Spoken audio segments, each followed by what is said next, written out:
আজ বিপিএলের গ্রুপ পর্বের ম্যাচগুলো শেষ হলো। ৩ তারিখ থেকে প্লে অফ শুরু হবে।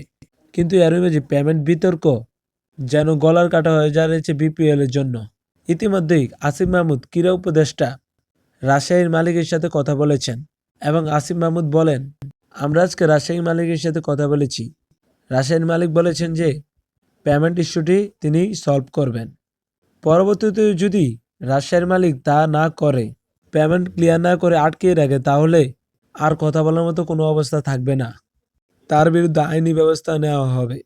আসিফ মাহমুদ আরও বলেন যে তিনি স্পষ্টভাবে তাদেরকে বলছেন যে যদি কোনোভাবে তা না করেন তাহলে অবশ্যই আইনি ব্যবস্থা নেবেন তারা।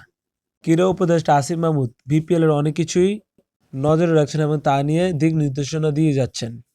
পেমেন্ট ইস্যু সলভ করার জন্য আসিফ মাহমুদ সন্তান একটি কমিটি গঠন করেন এবং 7 দিনের মধ্যে রিপোর্ট দেওয়ার কথা বলেছেন তিনি।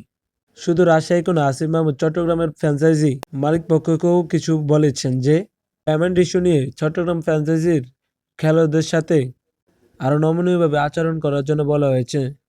ক্রীড়া উপদেষ্টার সাথে বিসিবি কী পদক্ষেপ নেন তা দেখার বিষয়।